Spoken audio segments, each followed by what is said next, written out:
Okay, dear students, today in the class I will teach you past indefinite tense means V2.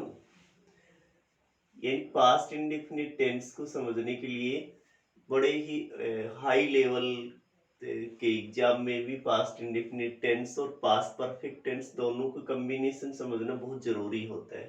तो आज मैं इसको clear करने जा रहा हूँ, मैं इसको डिटेल से के कोर के अंदर जा करके इसको क्लियर करेंगे। तो देखो, पहले मैं इसको कर लिखता हूँ। पास्ट से मैंने लिखा पास्ट हैबिट। तो इस टेंस में पास्ट हैबिट में क्या लगता है, यूज टू और वुड, ये दो होती हैं हैबिट के लिए। दोनों में there is not much difference, कोई ज्यादा फर्क तो नहीं होता है। और ये सिर्फ पास्ट की ही हैबिट होती है, पास्ट की होती है। ये पास्ट की तो होती है, लेकिन ये सीरीज ऑफ एक्शन के लिए जानी जाती है, सीरीज ऑफ एक्शन के लिए। जैसे मैं ये कह दूं, I used to go for a walk. I use to go for a walk, मैं सैर के लिए जाता था। तो यहाँ क्या अर्थ हुआ, अब नहीं जाता हूँ। At present I have left going on a walk. और अगर वुड के लिए कह दें तो Gandhi ji would, Gandhi ji would spin on the charkha. अब मैंने ये लिख दिया, तो यहाँ पर गांधी जी का रूटीन का एक एक्शन था, उसको वुड शो करता है। और एक हैबिट के लिए आपको विल का यूज करना पड़ता है, ये पास्ट के लिए नहीं होता। विल का अर्थ है कोई आपकी करेक्टरिस्टिक्स की habit, characteristics of a person और थिंग, किसी आदमी की या किसी जानवर की कोई जो चरित्र की नेचुरल टैलेंट जो होता है, नेचुरल नेचुरल क्वालिटी जो होती है, उसके लिए आप उस हैबिट के लिए विल लगाते हैं। जैसे देखो, मैंने लिख दिया कि बर्ड्स विल फ्लाई, पक्षी उड़ेंगे। ये उनकी उनकी करेक्टरिस्टिक्स की जो एक हैबिट है। जिसे मैं ये कहूँ कि स्प्रिंग विल कम, बसंत आएगी आएगी। तो मैंने पास्ट इंडेफिनिट टेंस में पास्ट हैबिट को क्लियर किया कि यूज टू वुड, और एक विल भी लगता है, ये पास्ट में नहीं होता। ओके, अब मैं इसी पे एक बात जो आपके कॉम्पिटेटिव एग्जाम में पूछी जाती है उसको बताता हूँ। देखिए, अब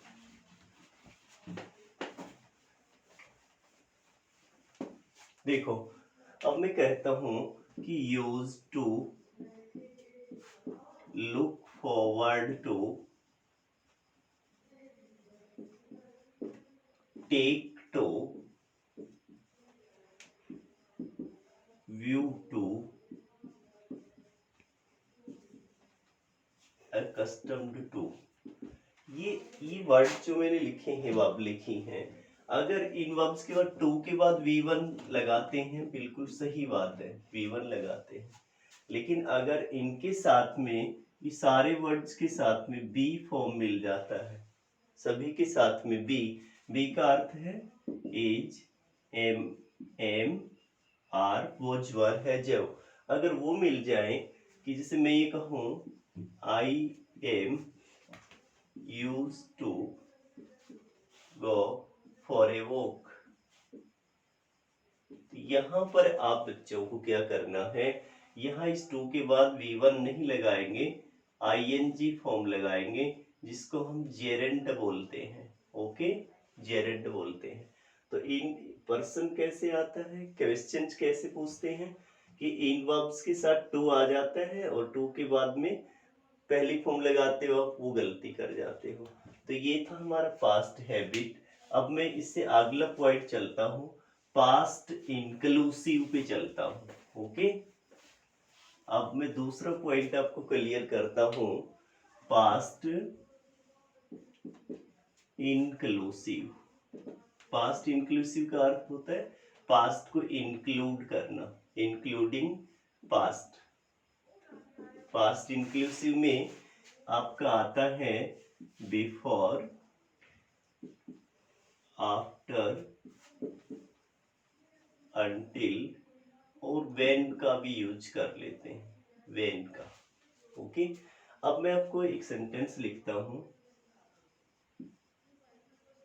the train had left before I reach the station. अब मैंने ये लिख दिया सेंटेंस। अब एक बात तो जैसे टेंस को समझने के लिए आपको तीन बातों का ध्यान रख लेना। एक तो उसका बेसिक लेवल क्या है, जैसे V2 लगता है इसमें सिंपल में, और एक दूसरा बेसिक के बाद होता है कंपेरेटिव। कंपेरेटिव उसकी एनालिसिस या स्टडी करते हैं, और तीसरा शॉर्ट ट्रिक होती है, शॉर्ट ट्रिक। तीनों को अगर ध्यान रखेंगे तो हमारे एग्जाम में हमें प्रॉब्लम नहीं आएगी। अब यहाँ देखो, ये बिफोर के बाद V2 है, तो इधर हेड प्लस V3 है। तो हमारा क्या पॉइंट बना कि अगर ये बिफोर, आफ्टर, अनटिल ये मिल जाते हैं तो एक तरफ V2 लगा मिले तो दूसरी तरफ आपको हेड प्लस V3 लगा देना। ये सॉफ्ट ट्रिक है।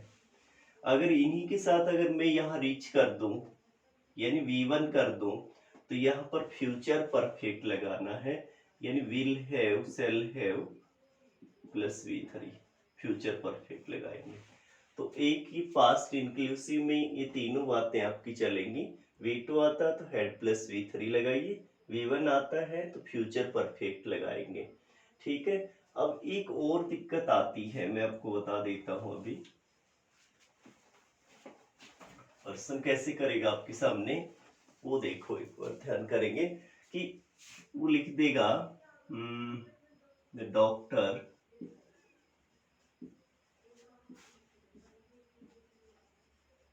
arrive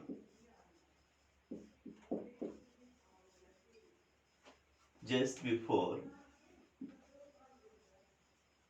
I entered the room। अब यहाँ जस्ट बिफोर का जो केस है, जस्ट बिफोर का, यहाँ पर दोनों तरफ ही V2 लगाएंगे, तो यहाँ अराइव्ड आएगा। कहीं इस बिफोर को देखकर यहाँ हेड अराइव्ड कर देंगे तो वो गलत हो जाएगा। तो ये जस्ट बिफोर का केस है। एक केस और होता है इसी टेंस में, दूसरा केस बताता हूँ।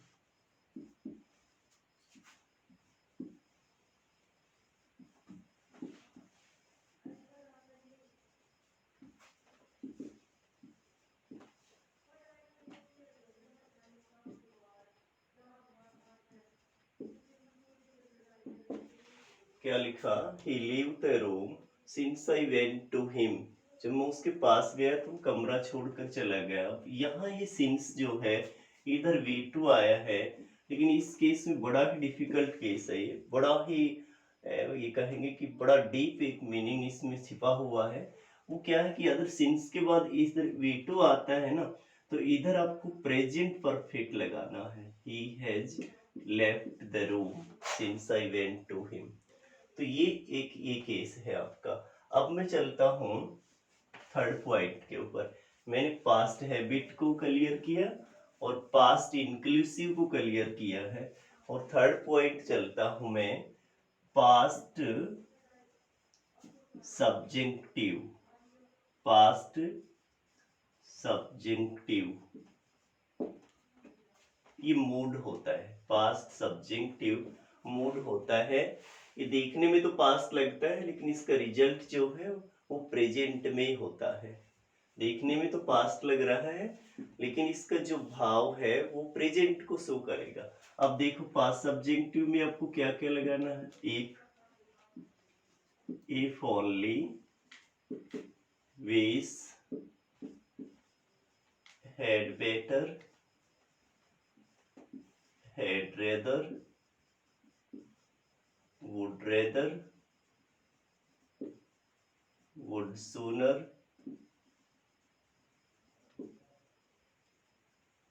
और एक और होता है it is time। देखो, अब मैं कहने का अर्थ क्या है, मैंने आपको प्रेजेंट सब्जेक्टिव भी करवाया था पहले, प्रेजेंट इंडेफिनिट टेंस में। अभी आपको पास्ट सब्जेक्टिव करवा रहा हूं। अगर ये वाप आती हैं, देखो मैं कहता हूं कि I wish he new the detail, he new the history, तो V2 आ गया। एक एज इफ और होता है इसमें, एज इफ मैंने लिखा he behaved as if he were a maid. अब यहाँ जो थर्ड पर्सन होते हैं, ही सी इट, इनके साथ में जो है वर लगेगा, नहीं कि वॉज लगेगा। आई के साथ भी वर, ही सी इट के साथ भी वर लगता है पास्ट सब्जेक्टिव में। और ये जो केस है, इनके साथ वैसे तो नॉर्मली V1 लगता है, had better, had rather, would rather, would sooner, और इट इज टाइम के बाद टू इन्फिनेटिव लगता है। इट इज टाइम के बाद तो टू जमा V1 लगेगा, लेकिन इनके बाद हैड बेटर, इनके साथ V1 ही लगेगा, बेर इन्फिनेटिव बोलते हैं इसको। मैं ये लिखता हूं, it is high time you started studying. अब देखो, ये जो मैंने लिखे हैं फ्रेज, इनके बाद में अगर आपका सब्जेक्ट आ जाता है, सब्जेक्ट आ जाएगा तो V2 ही लगेगा। अगर सब्जेक्ट नहीं आता है तो V1 लगेगा, इस केस में 2 प्लस V1 लगेगा। ओके, नेक्स्ट जो पॉइंट्स आपके रह गए अगले लेक्चर में क्लियर करूंगा। Thank you very much for being listening. So today I close my word, my class. Thanks.